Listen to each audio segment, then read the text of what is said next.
Baik, Assalamualaikum warahmatullahi wabarakatuh. Kami di sini dari kelompok SMP Negeri 7 Kisaran akan mempresentasikan hasil diskusi kami mengenai pembelajaran diferensiasi. Untuk itu, sebelum kami memulai diskusi ini dan memaparkan tentang hasil dari diskusi kami, terlebih dahulu kami akan memperkenalkan diri dari teman saya yang paling ujung bernama Frances Inja, selanjutnya, Margareta Sinaga, dan saya Muhammad Nasir Hasibuan selanjutnya. Fahmi Setio, dan saya Zulfa Nisa. Oke, kami dari kelompok SMP Negeri 7 Kisaran akan mempresentasikan hasil diskusi kami. Silahkan dinikmati. Pembelajaran berdiferensiasi adalah suatu pendekatan yang mengakui bahwa setiap siswa memiliki kebutuhan dan kemampuan yang berbeda-beda. Dalam pembelajaran berdiferensiasi, siswa diberikan pilihan-pilihan tentang mengenai bakat dan minat, dan juga latar belakang, dan juga metode pengajaran dan penilaian. Adapun ciri-ciri pembelajaran diferensiasi kita tengok di atas.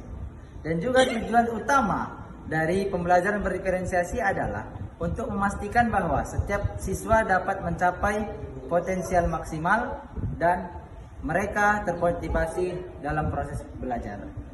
Jadi kawan-kawan udah paham mengenai pengertian pembelajaran diferensiasi bukan?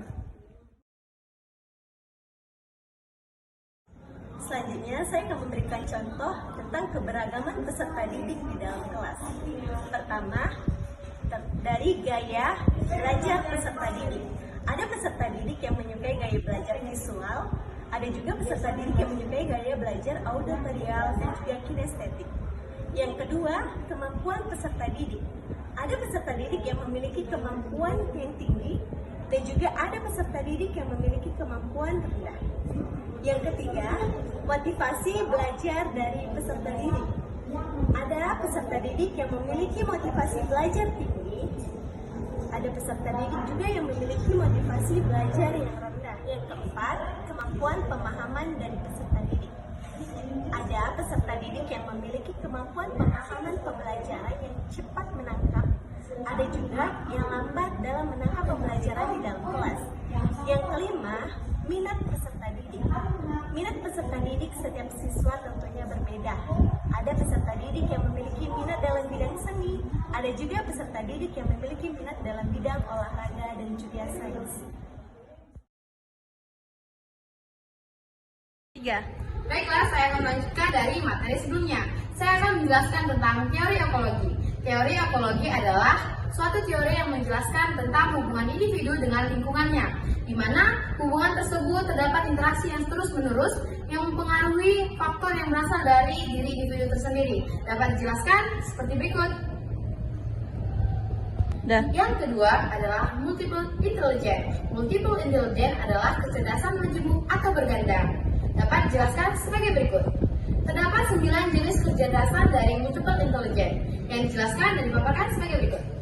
Baiklah, terima kasih. Selamat menyimak materi berikutnya. Melanjutkan menjelaskan tentang learning modalities. Oke, learning modalities ini biasa dikenal sebagai FAK atau visual, auditory, dan kinestetika. Bisa dijelaskan sebagai berikut. Oke, yang pertama, modalitas belajar visual adalah menerima informasi lebih mudah melalui gambar. Modalitas belajar auditori. Modalitas belajar auditori adalah menerima informasi lebih mudah melalui mendengar. Oke, yang ketiga itu modalitas kinestetik. Modalitas kinestetik melakukan sesuatu dengan fisik atau paling tepat digambarkan sebagai belajar sambil melakukan. Baiklah, kali ini saya akan menjelaskan tentang teori ZPD atau zona perkembangan proksimal. Zona perkembangan proksimal merupakan jarak antara tingkat perkembangan aktual dengan tingkat perkembangan potensial. Tingkat perkembangan aktual di mana seseorang mampu memecahkan masalah sendiri tanpa ada bantuan dari orang lain. Sedangkan tingkat perkembangan potensial di mana seseorang membutuhkan bantuan dari orang lain, orang yang lebih dewasa, bahkan teman sejawat yang lebih berpotensi. Terima kasih kami ucapkan atas perhatian kawan-kawan. Kurang dan lebihnya kami mohon maaf. Assalamualaikum warahmatullahi wabarakatuh.